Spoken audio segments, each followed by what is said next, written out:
Once upon a time, there lived two young women named Abike and Temi. They were not sisters, yet anyone who saw them together would swear they were born of the same womb. Their friendship started from childhood. They ate together, played together, fought and reconciled like siblings. Because of this, the villagers nicknamed them the Twins of Destiny. As they grew older, fortune smiled on Abike. At the age of 19, she was chosen by a wealthy cocoa merchant named Folarin. Folarin was not only rich, but kind, generous, and loved his wife openly, something that men of those days rarely did. He bought her fine clothes, beads, and gold ornaments. But his family hated her. They whispered among themselves that Abike must have used charms to tie Folarin's heart, because no man in their lineage had ever adored a woman so much. One day, out of love for her best friend, Abike pleaded with her husband to introduce Temi to one of his respectable friends. Folarin agreed and introduced her to Adekunle, a powerful herbal healer. Adekunle was wealthy too, though not as much as Folarin. Soon, Temi and Adekunle were joined in marriage. Months later, joy entered both homes. Abike conceived, and not long after, Temi also became pregnant. The two friends laughed, danced, and praised God together. One evening, while Abike was arranging her husband's clothes, she found a strange-looking bead wrapped in red cloth. She had never seen anything so beautiful. When she asked Folarin about it, his face grew serious. He told her it was an ancient heirloom known as the Agbara bead. This bead, he explained, had been passed down from his forefathers. It carried a mysterious power to drive away evil spirits and protect its wearer from sudden calamities. He warned her never to sell it. If anything ever happened to him, she should keep it safe, for it would guide her into a new life. Abike quietly placed it back with great respect. Months passed, and Abike was the first to give birth. She bore a baby girl whom they named Ifeoluwa, meaning God's love. Folarin adored his daughter, but his family grumbled that he needed a son to carry on the lineage. Still, Folarin stood by his wife and daughter. Weeks later, Temi also delivered a baby girl, whom they named Ayinke, meaning one who is cherished. Both girls were healthy and beautiful, and the bond between the families grew stronger. But happiness in Abike's home was short-lived. One cold morning, she woke up to find her husband lifeless beside her. Folarin was dead. Her scream echoed through the village, and people rushed to her compound. His family, who had never liked her, accused her of killing him. They made her drink the water used to wash his corpse as a test of innocence. When nothing happened to her, they still insisted she must leave. Since she had only a daughter, they claimed she had no stake in his wealth. They threw her out with nothing except her child's clothes. As she left in tears, she remembered the Agbara bead. Quietly, she hid it under her wrapper and walked away. Broken, Abike went to stay with Temi for some weeks. Later, she managed to rent a small hut and started trading palm oil to survive. Though her life had turned upside down, she found comfort in her daughter. One day, she showed the Agbara bead to Temi and told her what Folarin had said about its powers. Temi, who was struggling with envy deep inside her heart, advised her to sell it to start afresh.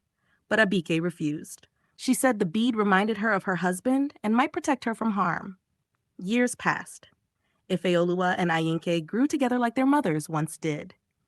Meanwhile, Adekunle's wealth grew, but Temi could not conceive another child despite trying many medicines. She grew restless and bitter. When Ayinke turned 8, she fell mysteriously ill. Adekunle tried every herb he knew, but nothing worked. Desperate, he sought the help of a powerful diviner. The diviner told him that the child's life was under spiritual attack, and only the Agbara bead could save her. Temi remembered that Abike had such a bead. Immediately, she ran to her old friend. With tears streaming down her face, she knelt and begged Abike to lend her the bead to save Ayinke's life. Abike's heart melted. Without hesitation, she brought out the bead and gave it to Temi, saying she was glad she could help. The moment Ayinke wore the bead, she recovered. She danced around as though nothing had happened. Adekunle and Temi returned to Abike thanking her. They offered her money, but she refused, saying their friendship was worth more than riches. From that day, Ayinke was warned never to remove the bead from her body, for her life depended on it. But as years went by, Temi changed. Pride entered her heart because her husband's fame and wealth increased. She began to look down on Abike, who was still struggling with her small trade. She even embarrassed her once in public, asking her to serve food to her rich friends like a maid. Abike was deeply hurt. She quietly withdrew from Temi's gatherings, but Temi did not care. Soon, calamity struck the land. A deadly plague spread through the village. It came from a strange insect whose bite killed within 6 hours. Fear gripped everyone, and people stayed indoors. One afternoon, Ifeoluwa secretly sneaked out to visit Ayinke. Unfortunately, she was bitten by the deadly insect. Screaming, she ran home, trembling in fear. Abike rushed her to Temi's house, knowing that Adekunle might have a cure. Inside Temi's compound, Adekunle told his family that he had only 3 bottles of antidote left. He warned them not to reveal this to anyone outside. Abike overheard this. She cried, begged, and knocked on Temi's door for help, but they refused to open. Temi and her husband locked themselves inside, pretending not to hear. Abike's wailing filled the village. People listened from behind closed doors, but no one came out to help. After hours of suffering, little Ifeoluwa gave up the ghost in her mother's arms. Abike screamed in agony as she buried her only child with her bare hands. Weeks later, a cure for the plague was discovered, and peace returned to the land. But Abike's heart had been shattered forever. She vowed never to forgive Temi. Every day reminded her of betrayal, and she began to plan the perfect revenge. Years passed, and the pain in Abike's heart never healed. She kept her distance from Temi, but every time she saw Ayinke walking proudly with the Agbara bead, it reminded her of the day her own daughter died. When Ayinke became a young woman, suitors from far and near came asking for her hand in marriage. Eventually, she got engaged to a wealthy trader's son, and the date for the wedding was fixed. The entire village prepared for the celebration. On the day of the marriage rites, drums echoed, women danced, and the compound was filled with guests. Just as the bride's family was about to receive the bride price, Abike appeared at the gate. Murmurs ran through the crowd when they saw her. Temi froze in shock. Abike walked in boldly and said she had come for something that belonged to her. She reminded everyone that the Agbara bead was her late husband's inheritance, the only memory she had of him. She demanded that Temi return it immediately. Temi fell to her knees, weeping and begging. She knew Ayinke's life depended on the bead, but Abike's eyes showed no mercy. Adekunle ordered that Abike be dragged out, but she fought her way forward, grabbed Ayinke's wrist, and tore off the bead. Instantly, Ayinke screamed and collapsed.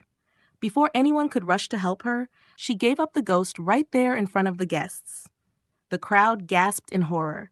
Temi and Adekunle wailed, but it was too late. Abike raised the bead high and declared with a trembling voice, "An eye for an eye, a tooth for a tooth, a daughter for a daughter." The entire village stood still. Many blamed Temi and Adekunle for their wickedness and betrayal years ago. Others saw it as fate that had come full circle. That day marked the end of the once famous friendship between Abike and Temi.